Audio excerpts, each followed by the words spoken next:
Hi, everyone. So I'm Michelle Hillen-Newfer, and I am a board member of Sacramento Alliance for Regional Arts. We're super excited to be here today. And my co-host, who will introduce himself, Charlie Cooper, is the Vice President of Sacramento Alliance Regional Arts. Charlie, you want to give a shout out? Hello. First of all, good morning, everyone. And thank you for coming. And we're just hoping that this meeting is beneficial to you. And thank you for the opportunity to come and speak to you about what we're doing, the Sacramento Alliance for Regional Arts. Great. We also have our board president of SARA, Liv Moe, who will be talking a little bit about SARA in 1 second. And I also want to introduce two of our special guests, Wayne Cook and Melissa Cerrone. Wayne Cook is a retiree from California Arts Council, and he is also, many of you probably have met him, have seen his work. He is an artist. He is also a radio artist, has been in several local professional productions, and is also an author. So we're super excited to have you, Wayne, join us. Thank you. Also, Melissa from, of course, the City of Sacramento Office of Arts and Culture, Arts Education Program Coordinator, and an artist as well. She'll be sharing information about upcoming opportunities. So we're super excited. Thank you, Melissa, for taking your time to be here today. So to talk a little bit about SARA, Liv, if you could just kind of kick it off. Yeah, and I also just want to second what everyone else has said. Thank you for coming and attending this morning. We're also going to record this, so if anybody's watching the session and knows someone who couldn't make it this morning, just let them know that we'll be sending this out after the fact and distributing it online.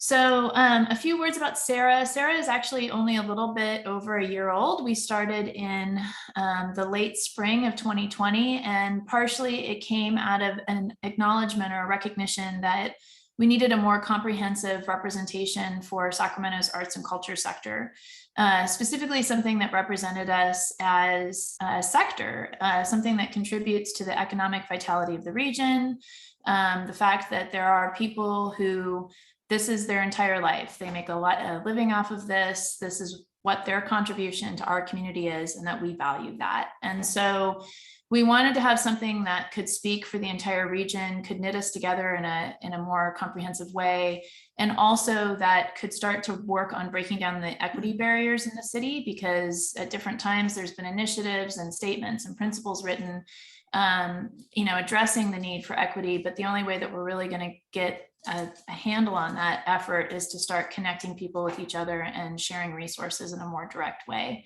And so all of those things are what spurred SARA to action.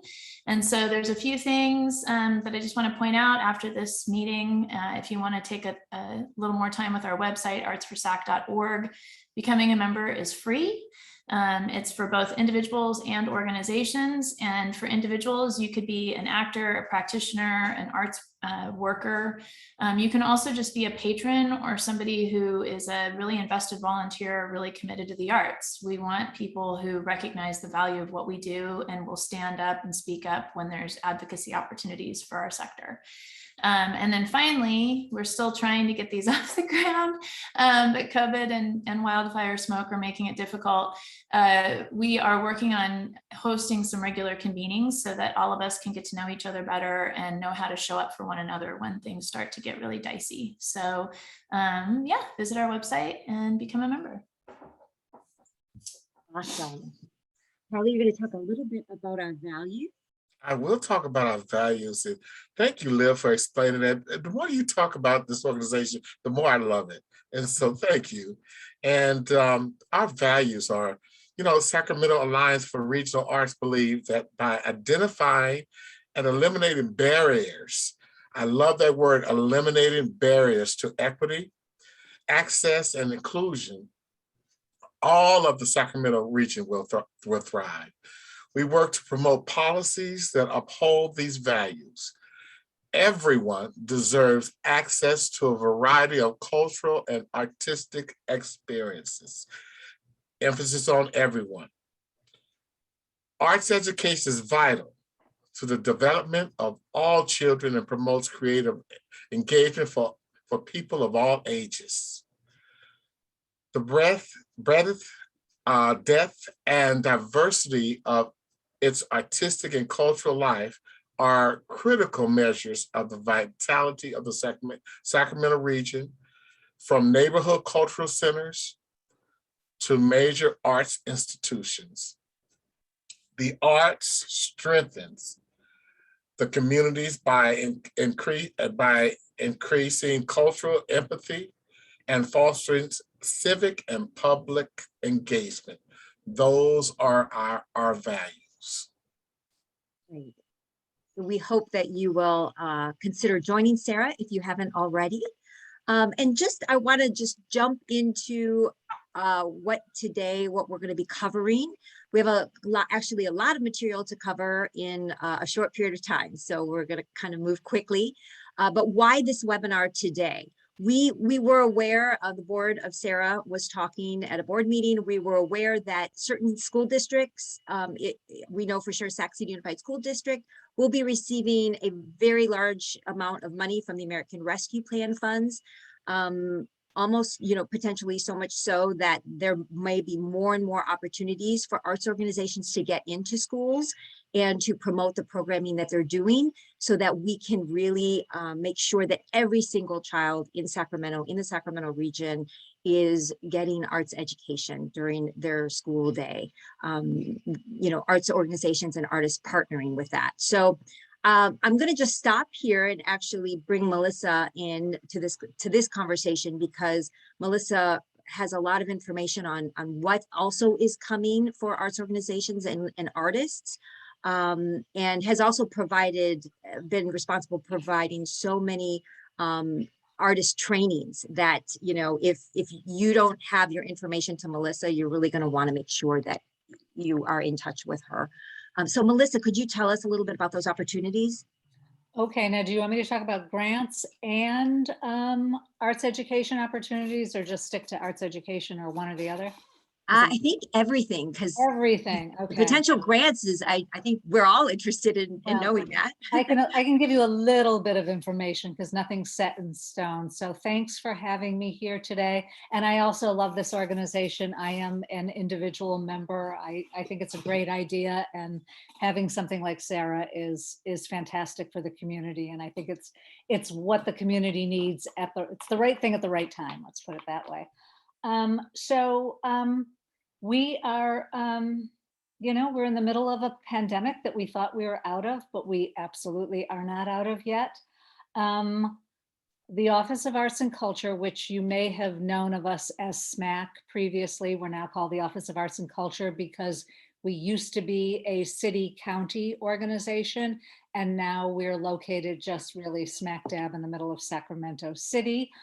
We do provide some services to the county, and I'll be able to talk about that a little bit, but mostly what we're focused on are artists and arts organizations in the city of Sacramento, or those who provide their services and programs in the city of Sacramento.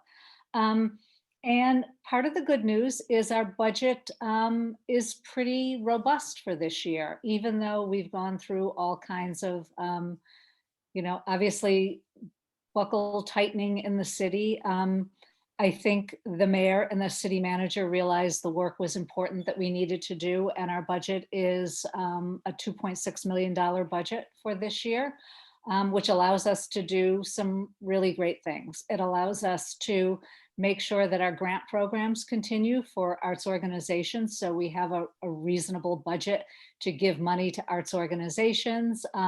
We have the ability to continue our race and cultural equity work and make sure that we're providing cultural equity grants to organizations that are for, by, and representative of certain communities that have been underrepresented in this community for way too long.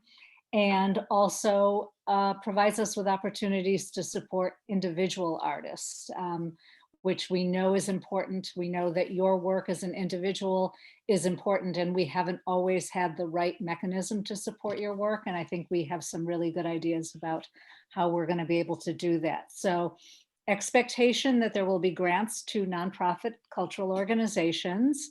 there will be grants available to artists or creative businesses who have projects or ideas that they want to move along, that they've got something that they need to do now within the next period of time. So we're looking at grants that are really responsive to a particular time period, that you need $5,000 to complete this project in the next, 6 months. And those would be more for smaller nonprofits or creative businesses or individual artists. We are going to be providing a lot of training and a lot of technical assistance next year, because we think that in order to build back better in this community, we need to give you support that is above and beyond just putting dollars in people's pockets, which we know is critical, and we are always going to do that. But there are other kinds of support that we can give, whether it's training in grant writing or financial management, or how to embed equity programs into the work that you do. We think that there's a big need for that, and we're going to continue to do that. And around arts education, we're investing in research. We really want to know what's going on in every single school in Sacramento in terms of what their arts look like. And we have a platform that has been developed in Chicago by a company called Ingenuity, and we are doing research to find out every single arts program in every single school in the city of Sacramento. And we are investing money in both the schools and in this platform to make sure we know what's happening. And we're investing money in training for teaching artists, because we know that there are a lot of artists who are great at their practice and what they do, and have had an interest in working in the schools, and have maybe worked with youth before, but haven't been specifically in a classroom setting, which is different. And we want to provide as much training for an artist to be absolutely ready to go in the classroom. And we're going to offer that to as many people as we can this year. We're opening it up more broadly. So what programs have I worked in arts education, and do I support? In the city of Sacramento, our primary program is called the Any Given Child program. And that is a program to bring arts assemblies, so performing arts assemblies, into schools in the entire county, as well as residencies into classrooms. And again, I said we're mostly Sacramento oriented, but this is the one program that spans the entire county. So right now we are in 7 school districts. And I believe by the end of, maybe next year, or in the next 12 to 18 months, I believe we're going to be in most of the county of Sacramento. And this program just helps support bringing arts into the schools and artists into the schools. Because the city is supporting it, we pay 40% of the fees for the artists to go into the schools. The school districts pay the rest. So individual schools don't have to pay for these programs. And we develop a roster of artists who go into the schools, who are trained to work in the schools, who've gone through a panel process, so their work's been vetted to go into the schools. And they provide programming in either to classrooms from K-8, or also assemblies to entire schools. And there are lots of details I could go into, but I don't want to keep you here too long on that. Just I'm going to drop in the chat our website information. So I encourage you all, if you haven't been to our website, please go to it. It's arts.cityofsacramento.org, and sign up for our newsletter, because that's where you'll get all of the information about our programs. And Any Given Child, we are opening it up to new artists, and we have an application process. And it's probably going to be available, I would say, first week of September. So keep a lookout for that. Obviously, if you sign up for our newsletter, you'll get information about it. But if you go to our website, everything will be posted right on our website. And again, it's an open application by panel process. So that's me rushing through everything. And if there are questions later, I'm happy to take them, but I just wanted to give you an overview. Thank you, Melissa. And actually, if anyone has any questions in the chat, because I know Melissa may have to pop off early for a meeting. If anyone has any questions, go ahead and put those in the chat. Otherwise, we'll continue, we'll keep going. And just as an artist myself, a teaching artist who went through it's called Focus 5, I believe, right, Mhm. Melissa? Mhm. Amazing training program. You know, Charlie, I know you can speak to it as well.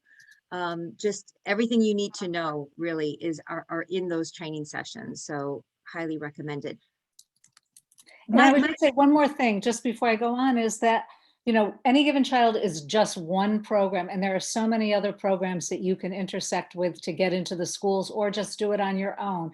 So just know that this is just one resource that's out there. And I think that there is so much room for artists to go into the schools. We know our schools don't have enough arts, and there is a hunger for it. And there's just room for so many different programs.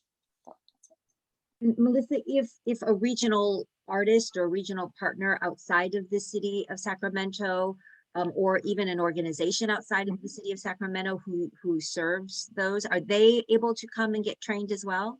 Yeah, absolutely. They are eligible if they are available and interested in working in schools in Sacramento County. Obviously, our number one criteria is that you can get to the schools, and that it's not onerous for you to show up at a school at 8 o'clock in the morning and go from school to school.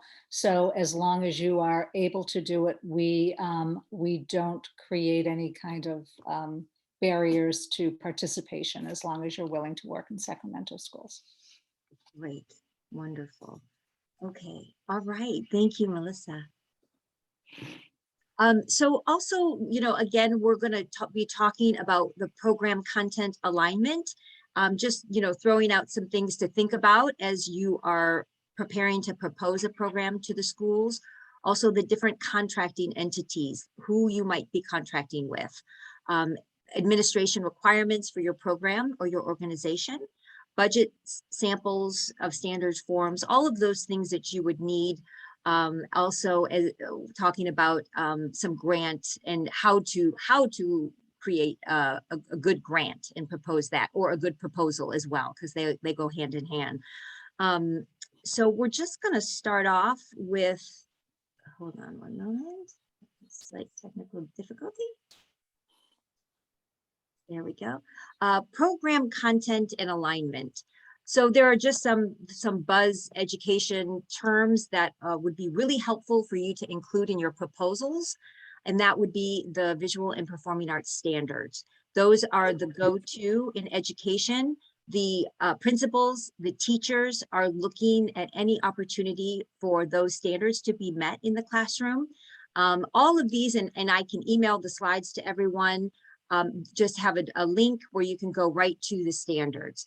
I think many artists, if you've never seen the standards before, will be super excited to learn that you're actually, without even knowing it, addressing a lot of those standards within your classroom. So they have music, theater, dance, visual arts, and so you can kind of just peruse those. So oftentimes they'll say, what are the standards that you are hitting? You can actually go to the VAPA standards, and you can actually cite the number, you can cite the name of the standard, and that is something that that the teachers will, you're speaking the language of the teachers, that they'll understand that.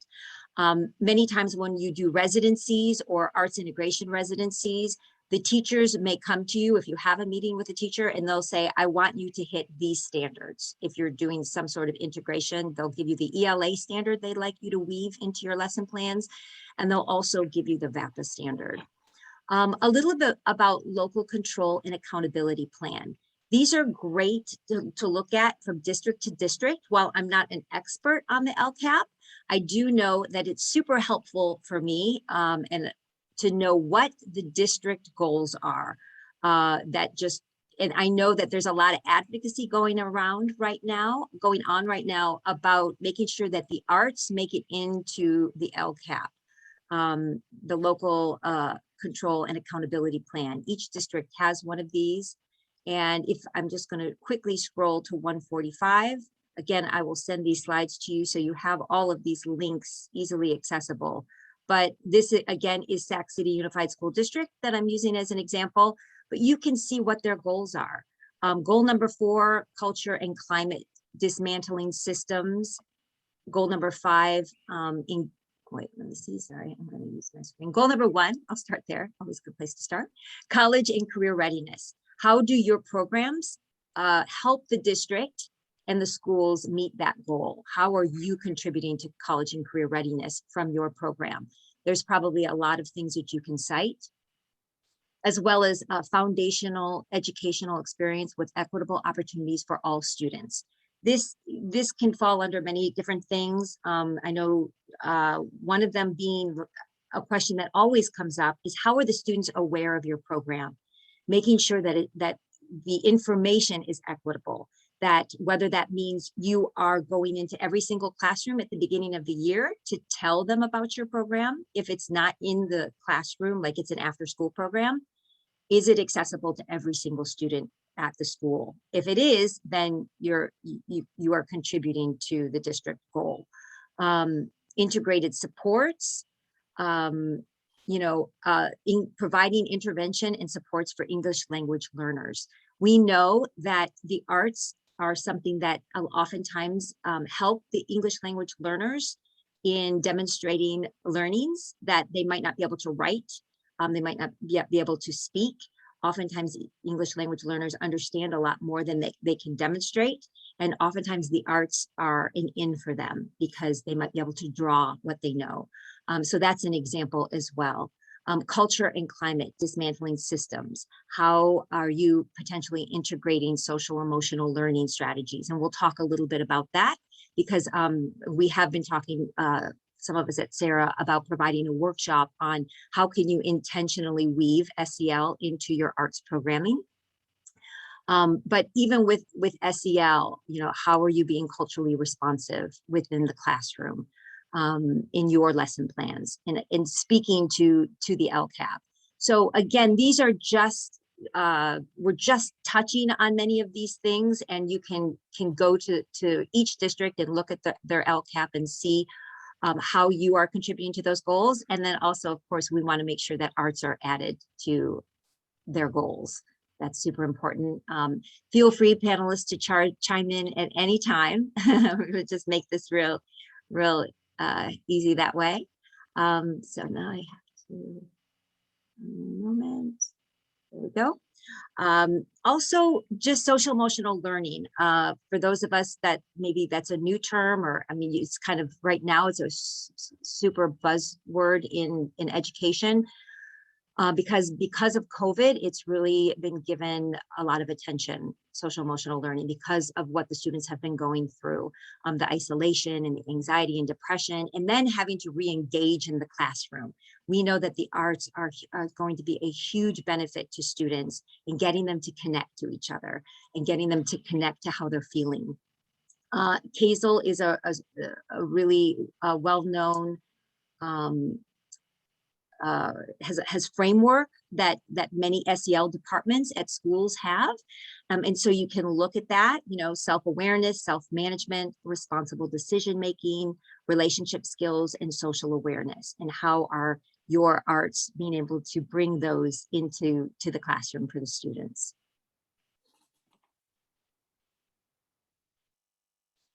There are 3 signature practices that many arts programs are weaving into their lesson plans: the welcoming ritual and inclusion activity, engaging strategies, which is really kind of the meat of the lesson, and then at the end, the optimistic closure.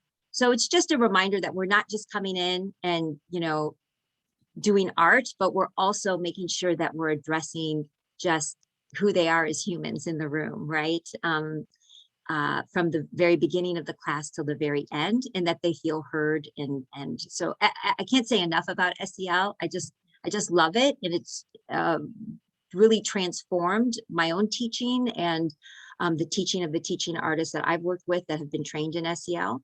And then talking a little bit about curriculum, lesson plans, rubrics, and assessments. So those are things and I'm just going to give a shout out to Wayne right here. Wayne Cook is actually one of my mentors. And I remember many, many years ago, it was probably my first stab at a California Arts Council grant. And he's like, can you add a rubric? He was reading it. And I was like, how can I add a rubric, Wayne, when I don't know what that is?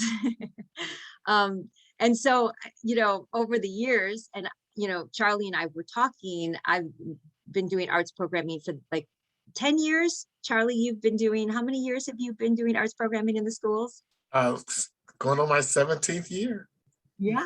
And so for me, this is just, I was learning these terms as I went along, just not knowing any of these educational terms, and then slowly but gradually being able to understand what they were and how they informed the work. I don't know. What about you, Charlie? Well, I feel the same way. You need mentors like Wayne, like Melissa, because I come, as you were saying, we are in the schools and we're doing the groundwork and all of this, those terms and how to navigate through different things of,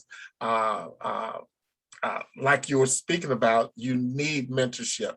And of course, being in the schools, as you were saying about the social emotional learning, that's really the meat of what's going on. And that's how the kids are going to relate to you also. We just finished up a whole 5-week summer camp with Sacramento School District and Twin Rivers, I believe. And first of all, I want to shout out to all the people that put that on. We came through that unscathed. No illnesses, no coronavirus, anything, but people had practices that we were practicing. We had to mask up and we had to make sure that all our students were following the same protocols. But as I was going, I used music as a way of social emotional learning. Charlie, I heard such good things about that too. Your program I heard was fantastic. So thank you. But you have to use that, connect with the kids where they are, and then bring them up because they want to. I found out that kids, they love to have structure. They may rebel against it, but they really crave it. And they love to have a task or to bring up their expectations. And sometimes when you see a kid that is, in fact, I had a student, I did not know, Melissa, he was autistic. And so I began to just, do my thing. Nobody had given me any background on this kid. And before I knew it, he was my best student. And teacher would come up to me and say, he doesn't talk. I said, what? He comes up to me, he talks to me all the time. He became one of my best singers. So engaging kids with the social emotional learning practices, I can't speak enough to that. And with all that said, I'm going to turn it over to Wayne. Wayne, you go ahead, because you can put it in educational terms for us. Well, I'm not sure I can do any better than that. I've been in this field for a long time, and talking about visual and performing arts, I was around when there wasn't any. And we were one of the first to start the whole thing about the visual and performing arts standards in schools. So what you say is absolutely true. And Wayne, you were part of writing the standards. Yes. Okay. Yeah, I was part of writing the very first standards out there. So I've been around for a long time. I was around when artists really didn't want to have anything to do with these standards and about rubrics and about assessment and about all this other stuff. And so it really had to do with convincing them that it wasn't going to change what they do as an artist, but it was going to enhance what they did into a classroom. So not change what you do as an artist, but enhance what happens in a classroom. Yeah, I would want to reiterate that too, is that if you walk away with nothing, the importance of the SEL practices and having a curriculum and a lesson plan, from talking to people at the school districts, SEL is going to be what it's all about this year. They're looking for artists who bring that that skill, that knowledge into the classroom with them, because they know what their students have been through. So they feel like you've got to be responsive to the social emotional learning, and to have a curriculum and a lesson plan. When I was talking to the Focus 5 teachers about why artists need a curriculum, and the sort of the light bulb went off to everybody. It was like walking into a classroom prepared for anything, because no matter what happens, you've got it all laid out. I mean, you can shift and you can change as you move along based on what's going on, but you're not going to be caught unprepared, because it's all there for you. It's what you do, but you've created a framework which takes it through the classroom, that takes it through every session. So I can't speak more highly of having those two things under your belt. Absolutely. Yes, and Melissa, just out of curiosity, do you think the Focus 5 will be, did you say that will be held again? Yes, yeah, we will be doing training, you know, I mean, for the basic training that we do, there's often not a limit, so we can open it up more widely. And then if people want more specific training, then we just have to figure out how many people we can accommodate. But we have, you know, we budgeted for it this year, so we're going to be able to do that. We could maybe convince SCOE to do some more SEL training, or you guys can be doing SEL training, so that we can sort of provide those resources for people who just say, where do I begin? Yes, absolutely. And just, you know, I was going to do samples of curriculum, lesson plans, rubrics, assessments, but again, a lot of that you can find online. There's some really great examples of arts lesson plans, arts rubrics for your art modality that you're teaching, and also assessments. When we're talking about assessments, we're talking about both the formative and the summative. So the summative might be the final performance, or whatever that final thing is, the cumulative, the end of the lessons. And then the formative are how do you weave in assessing the knowledge that the students are gaining along the way. So those are two kind of assessments that you can speak to. How are you assessing the work that the students are doing? Rubrics, I think, are just great, because a lot of times students don't know what is considered successful, what is considered you know, good, and what is considered in progress, right? And a lot of times, we say, even if you're talking about classroom management and like what type of classroom atmosphere do we want to create together, I always like to do that together, you know. And I know, Charlie, you talked about those agreements that you do at the beginning of the class.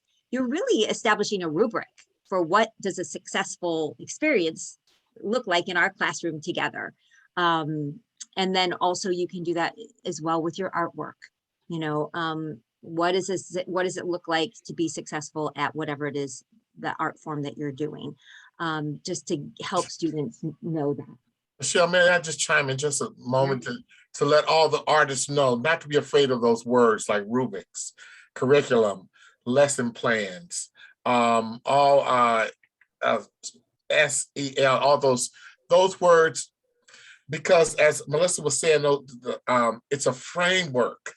And you may be already doing that. All you have to do is put that down. Here's where your challenge is, at least for me, is to take what I'm practicing and then put it on paper, that I could have that lesson plan. And that's where Focus 5 came in really handy for me over the summer when we took that, because they gave us a whole pamphlet, not just a pamphlet, but a whole book of how we can put what we do, put it down so that the teachers can see that, and the school districts, and then that makes you more hireable, if you would. So I'm just saying to all the artists out there who love to do art, don't be afraid of those words. They won't hurt. Exactly. And, you know, each one of these, from the standards to the LCAP, all of these could have their own workshop on them. We're just kind of touching upon them.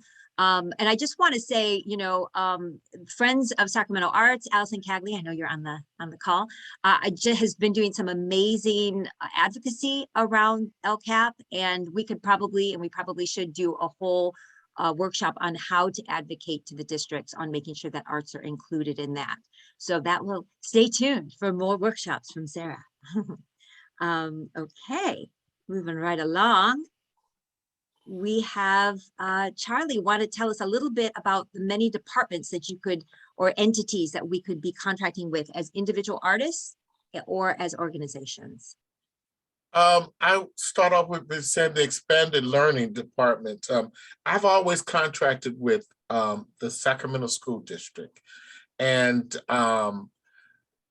they have supported the arts from the very beginning. And so they are one entity that you can contract with. There is Twin Rivers, and then there's SCOE, Office of Arts and Culture, and of course, as Melissa was saying, that you can contract with her organization, and you can also contract with the school directly. And a lot of times when you do that, you already have the funding in place. That way you can just go into the school. You don't have to charge the school anything because you've already done the back work and got the grants done to help you prepare for that. There's also PTA organizations that you can contract with. So there is a wealth of players out there. You just have to get connected and have your framework ready to, when you make that connection, have your framework already done so that you can walk straight through that door. So Michelle, I'll just turn it back up to you. You can elaborate a little bit more. Sure, yeah. I was starting to do a little bit research regionally to see which school districts, who the primary, say the after school, who were the primary after school providers that were in those after school programs. So whatever district you are in, or in looking at districts that are near your arts organization or where you would like to contract with, it's always good to find out who is the primary after school provider if you're looking at doing after school classes. Because oftentimes the arts organizations might be contracted as a supplemental provider. You might be contracted through the district to work at that school, or you might actually be contracted with the primary provider.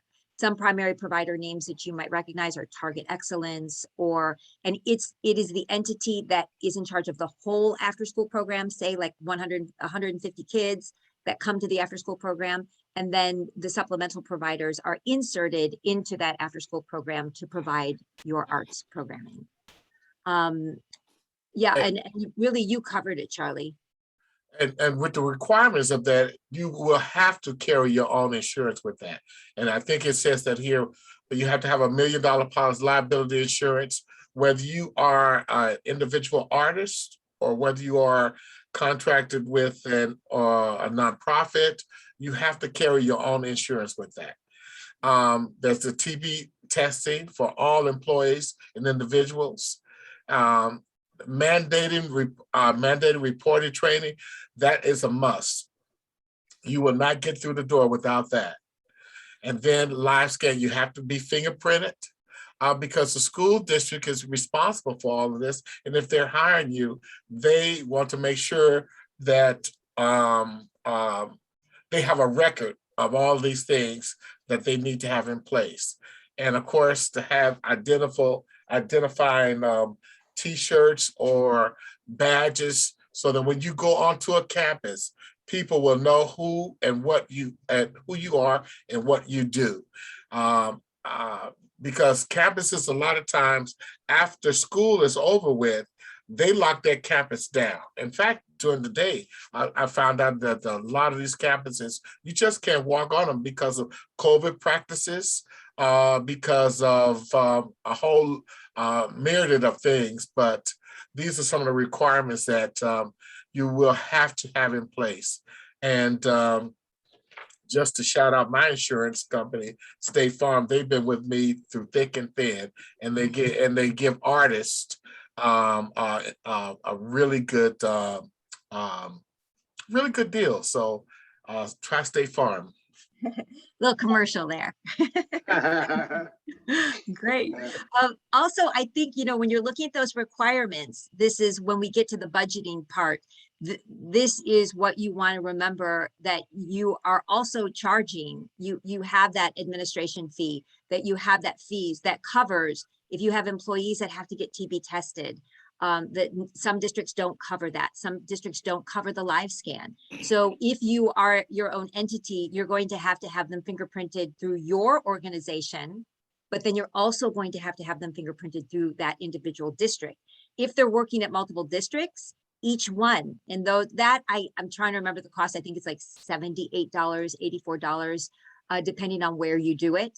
I know Capital Life Scan also do a little commercial for Capital Life Scan. They also do a lot of nonprofit and arts organizations. They provide live scan fingerprinting for that. And for those that don't know, live scan is fingerprinting. So those are things that you're going to want to think about when you're budgeting to make sure that you make sure that's covered. Anybody else have anything you wanted to chime in? Yeah, Or Charlie, what is mandated reporter training? Mandated reported training is when you have to, as artists, teaching artists, or school or teachers, we have to be, we are mandated. If we see something, we have to say something. If a child comes to us and say that I'm not eating or I'm being abused or something like that, so you are mandated to do that. And there's certain trainings, forms that you have to fill out. There are certain protocols that you have to go through. And so you've got to have that training. Charlie, is that only when you're with students without a teacher present, or is that a new requirement? I know we had to do it for the Healthy Heart and Mind program, but we've never done it for any given child. But in any given child, the teacher may never leave the room. So I don't know if that's different. I can't say, Melissa. All I can say is this, that we've had to do it. We've had to do it, and I've done it since I've been with the school district. I think I've done it 4 times. Yeah, it's good to have done. I think either way.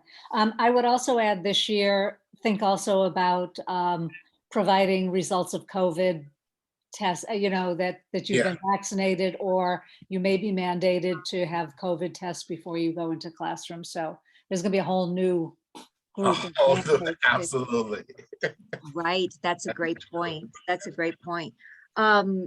Excellent. Yeah, that's all great feedback. I think with the mandated reporter training, I'm trying to remember, but I do think that the teaching artists with the organization I'm with, they did have to do it when they were doing alongside classroom work, like alongside the classroom teacher and the after school. Yeah. Okay. All right. Next slide for 1 moment.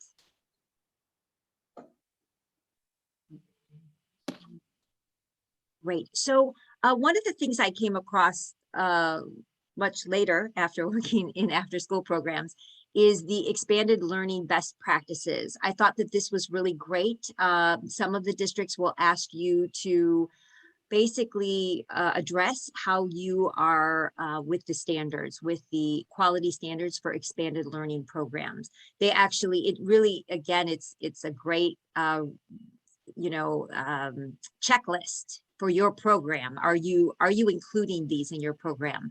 So safe and supportive environment, active and engaged learning, skill building, youth voice and leadership, healthy choices and behaviors, quality staff, diversity, access, and equity, clear vision, mission, and purpose, collaborative partnerships. And Charlie, I know you can speak to what that can potentially mean for artists.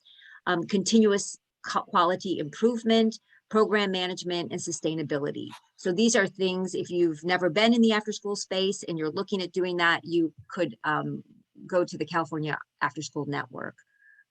Charlie, do you want to kind of talk about those collaborative partnerships in the after school? Yes, I can speak to that because, and I think that's very important that you're collaborating with the site, the person that's on site, your site coordinator. You're collaborating with the overall, I can't remember what you call, uh, The site lead?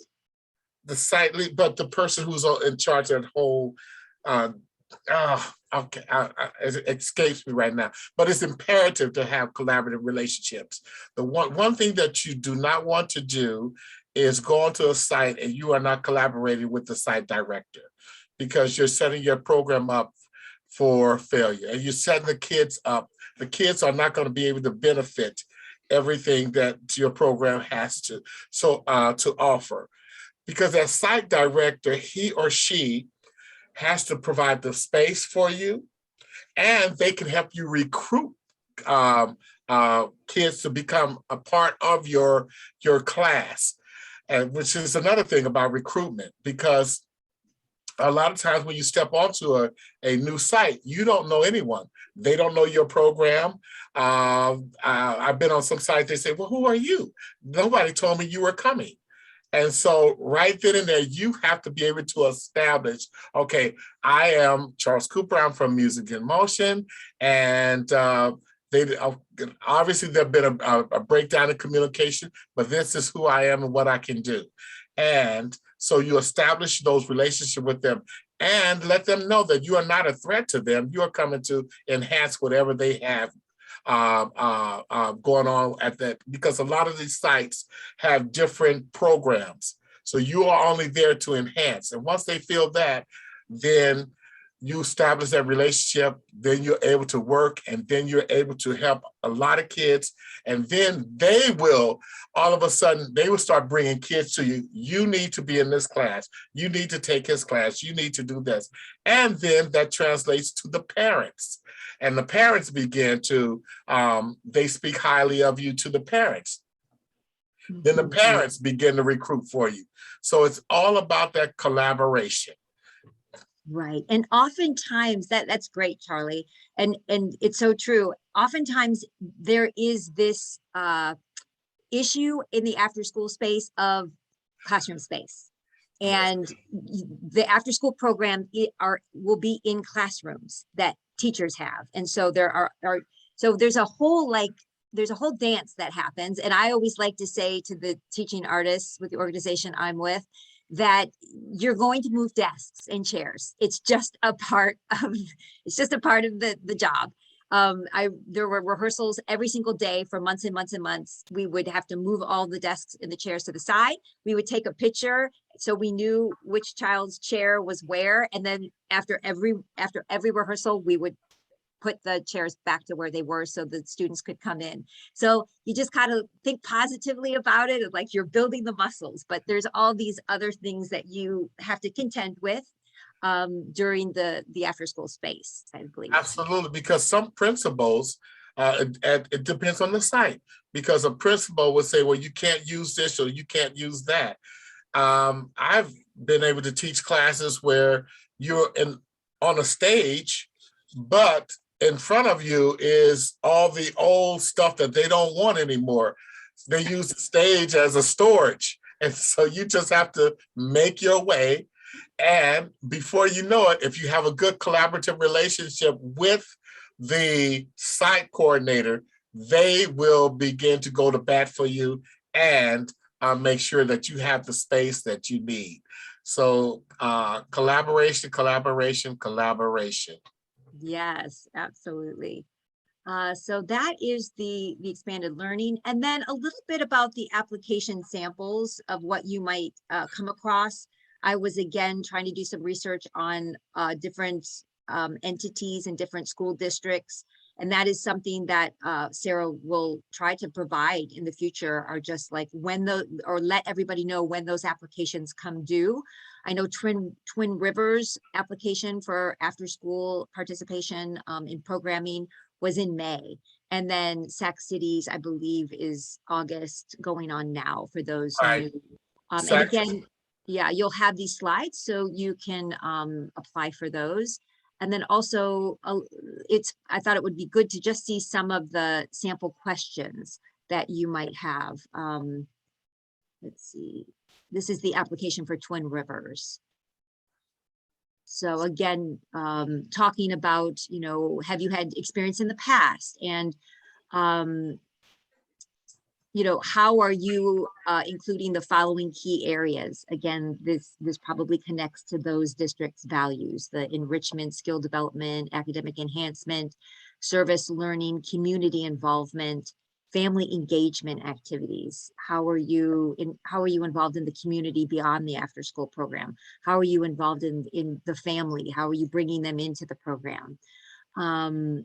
Knowing that, we didn't talk about this, but the 20-to-1 student to staff ratio, making sure that you just know that for every 20 students you have to have 1 staff member. So if you have 40 students in your program, it's going to need to be you and someone else. Sometimes that someone else, and Charlie, I don't know if you've experienced this, sometimes that someone else could potentially be from that primary provider. That after school program may be able to give you a staff person. I don't know if you've experienced that, Charlie, with your choirs. I have experienced that, and it comes in handy because they know the students a lot more than you do. And sometimes you might have a student that may be a little problematic or something like that, and then you can always be the good guy or the good girl and just give them back to the person who is there to assist you, and they can deal with that issue, because you don't want anything to impede what you're teaching the other kids. So yes, I have had that. When you have so many kids, they do offer you another person of support. Right, right. So, so again, I'll send these slides to you and you can get that information.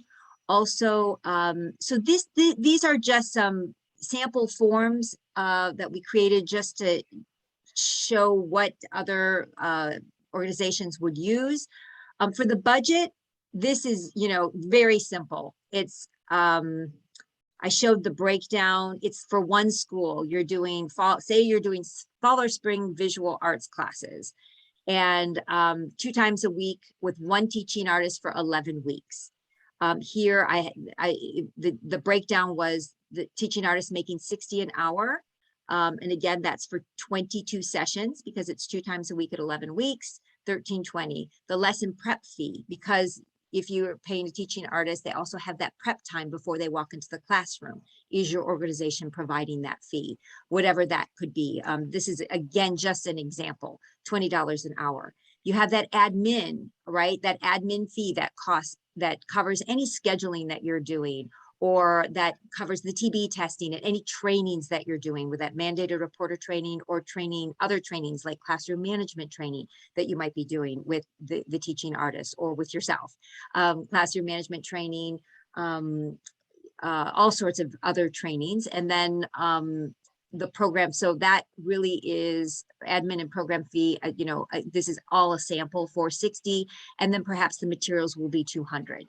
Maybe the program fee would be a little less since it's visual arts and the materials more expensive. Maybe those materials are provided by the school. I mean, there's just lots of different scenarios that you might be looking at. And then that's, there it is, that's one school or, again, one classroom. So that's just a sample of that. Also, service agreement sample. What might you have on a service agreement sample? I just used SARA as an example, the mission here at the top with the logo, and then the school, the district, the principal. If say you're contracting with a principal, they might say, hey, put together a service agreement and send it over to me. And then you both sign it, and then that's your agreement. The principal sends it to the district. That's how it gets paid. You have the principal, you have the contact name, the contact email, programming agreement, 10 hours of visual arts instruction. Oops, that has a different organization, but you know what I mean. Replace NorCal Soda with SARA. And then SARA provides general liability insurance, just letting them know upfront you have that insurance. You are going to add that school to it. And then the rates and payment terms, the fee of $1,000 is due by this time so that they have that. And then just more information, and both entities sign it. And then it's done. That's your service agreement. So that's just a sample of that. And again, you'll have access to all these. An invoice sample. Let's see, did I actually create an invoice? Here is an invoice sample. Just kind of made up some stuff. There's no address like that, but and you would list, this is what we're doing. This is what the outcomes will be. This is the amount. And oftentimes you might end up, they may ask you to add a PO number that they send you, you have a PO, so they might send you that. And then just a note about invoicing, making sure that it's timely. It's super important that all arts organizations and artists get those invoices in on time. The last thing we want to do is cause them to do more work in trying to track us down so that we can get paid. I know that that is sometimes just one of those things that those entities that are contracting can be really frustrated about, is when arts organizations are not getting their stuff in on time. And then a little bit about impact reports. Charlie, you want to kind of cover those the impact reports? I will cover the impact reports. Just another note with your service agreement, just know that a lot of school districts work, you are not compensated until after that service agreement has been completed. Suppose you've done 22 sessions, 11 weeks. Before that 11 week is over, make sure you send your invoice in, because it's going to take them some time to do that turnaround. And just know that you won't be compensated until after you have completed that. Now, some school districts work a little bit different. I've been in some school districts where they give you a certain amount here, a certain amount there, a certain amount there. But now I'm seeing that the whole trend is after you have finished that service agreement, then you are compensated. And it probably takes a couple of weeks for them to roll through their processes. And so just as Michelle was saying, just make sure you have your ducks in a row so that you'll be paid on time. And with the impact report, this is very, very important, because this shows the impact that you had upon your students. Are you a viable program that they want to renew over and over and over again? And I've been very blessed to have a good report, good impact report with the school district for the last 17 years. And how I collect that data through mainly video footage, pictures, and testimonials from children, the teachers, students, teachers, and family. It doesn't have to be, you have a whole drone set up that you're doing a whole movie and you're going to submit this for an Oscar. No. The thing that you want to do is make sure that it has emotion behind it, that it has, the SEL. You want to make sure that the social, emotional learning is all through that.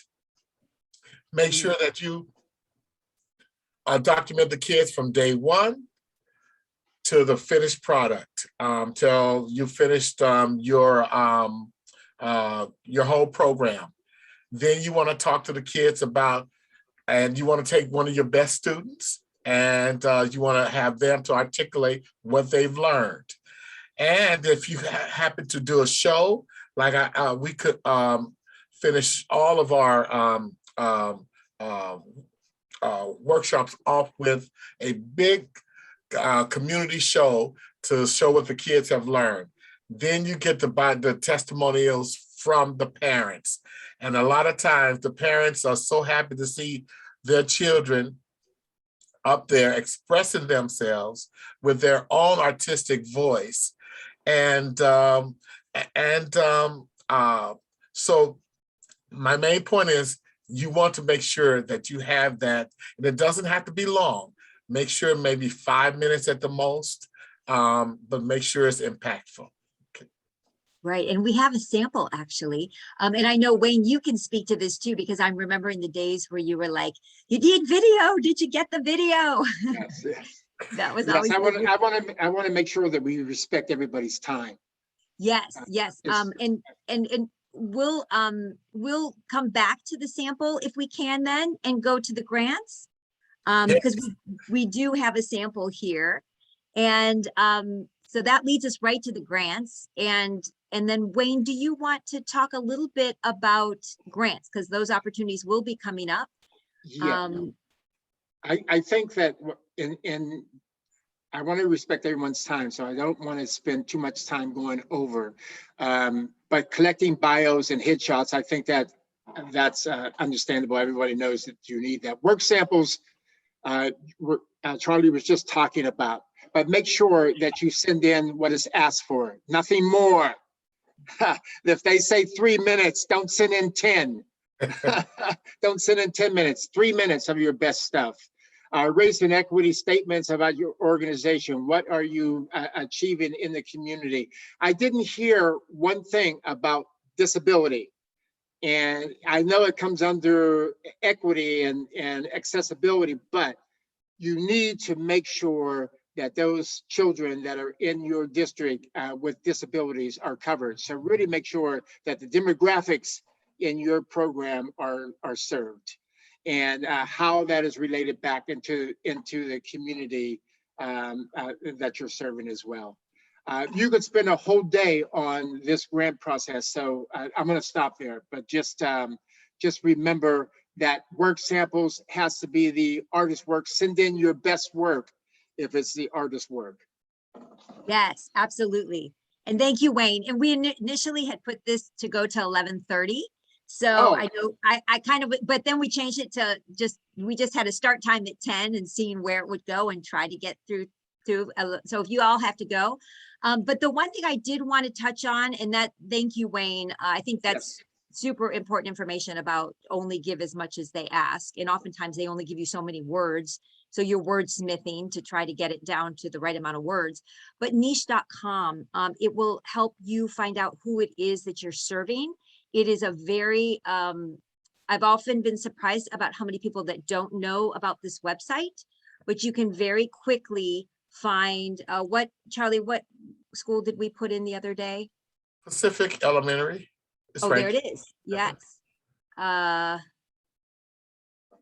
Right. So if you pull up a school, it will tell you a lot of information. It will tell you how does it rate with, how does the school overall rate? It will also tell you academics, what is the reading proficiency? What is the math proficiency? And you can speak to that in your grant programs. That helps you show need. Oh, I don't know what you are doing to me. Okay, there we go. Also the students, this school got an A in diversity, and it has 90% free that are on free and reduced lunch. So this is clearly a Title I school. Also reading more about the students, because again, these grant applications want to know who it is you are serving. It gives you the breakdown of who is at that school. So these are great for grant applications and super helpful when they say, what is the community, who is the community that you're serving? It tells you the area of school that the school is in within the city. It also is also helpful to know which district, which is the council member.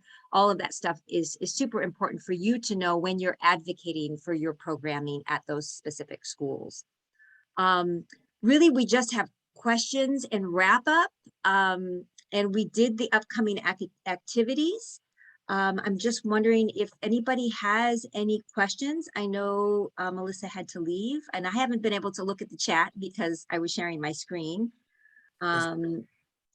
Allison had some, I'm sure, great information to share, put together a glossary, and we can put in on both of our websites, VAPA standards, sample lesson plans, rubrics, SARA and Friends of Sacramento Arts websites. Yes, absolutely. California PTA is headquartered in SAC, and arts education is one of their priorities. The SAC PTA website lists the schools that have PTAs. This is great. And really, this is being recorded, and we'll be able to share this with other arts organizations that might not have been able to attend today. Great. Allison loves your enthusiasm and passion, Charlie. Great. Anyone else have any questions? That was a lot of information. Wayne, I have a question for Wayne. I need to hear from Wayne. I mean, yes. Grant and if he could just speak a little bit because you're one of our pioneers in this work, and so I just like to hear from you on some things. Yeah, Yes, well, Wade. we used to do workshops on grants, and we would spend a whole day on talking about what is a good grant. And I must say that during this whole workshop, you covered the ingredients of what a good grant is. But you know, when a panel comes to Sacramento and they're sitting around and they have to look at 300 applications, they are looking for those people who paid attention to the guidelines. So you must listen to the guidelines and pay attention to if it says 2 minutes of artist work, they mean 2 minutes of artist work. So don't send in more. And also really make sure that when it says artist work, it is the artist work, not participants' work. But you know, it was important that if you are going to show participants' work, show artist interaction with those participants. So it's much more important to see, the panel wants to see how an artist interacts with participants. So just to see a performance, to see is one thing, but to see how an artist interacts with those participants is also very, very important. You know, you could go on and on. I think Michelle and Wayne, and I don't want to put Wayne on Mr. Cook on the spot, but I think in the future, near future, maybe SARA can sponsor him just doing a grant workshop. This is imperative. Even for people, I'm new to writing grants. Michelle is an expert, and but her expertise probably comes from you. So we need to have you. We need a whole hour or whatever with you. Yes, well, we used to do it for 8 hours a day, just on how to write a good grant. So, you know, there's a lot of people in this community who are really experts at this. So not just me. Oh, and I have to tell you though, Wayne was the one that said, you've got to get on a grant panel. You've got to get on a grant panel. And so I did, because I listened to Wayne, and I got on a California Arts Council grant panel. And it was like, I felt at the end of the week, like I had gone through a master's class, like absolutely. I could write a thesis. And you'll never write a grant the same way again, because you know what you hate in grant writing and what you really like. So if you ever have a chance to get on a grant panel, jump at that deal. Jump at it in a minute, even if you don't get paid for it. I mean, I did it for years and years and years when you didn't get money to come to Sacramento and spend all that time. You didn't get paid for it. Now I hear that panelists are being paid. Yeah. Being paid to come to Sacramento to sit on a panel. When we did it, when I was down in Los Angeles working for an organization called Performing Tree, which sent artists into schools, and I would go out to schools and work with the school and the artists coming together to create an arts program. You know, we didn't get paid for any of that stuff. So, you know, but it was great bringing those entities together and sitting across from one another, principal, artist, coordinator, and another coordinator from the organization in which you work to create this program. So regardless of how much money you have, if you have $1,000 or you have $1, the structure of the arts program should be, you know, a beginning, a middle, and end. We need Michelle. Let's see what we can do. Well, and Nicole just wrote, we'd love to see more workshops from SARA about grant writing, SEL training, LCAP standards. Okay, Nicole, it's done. We're going to do it. There you go. We're going to do it. And Allison, you're going to be running the LCAP one, just so you know. Well, thank you so much. And yes, Wayne will be in touch to do a whole series, because we do, Yes. again, want to do a series addressing a lot of different things, that the SEL grant writing, LCAP, and how we can advocate with our school districts. And, you know, Allison knows much more. And one more thing, I don't know how many of these folks are from Sacramento, but when I was at the Arts Council, Sacramento was an underserved area. That many of our grants went outside of Sacramento, and Sacramento wasn't writing grants to the California Arts Council at all. I don't know whether that changed or not. So I hope if you guys are from Sacramento that you apply for these grants, especially, I don't know how it's like at the California Arts Council anymore, but apply.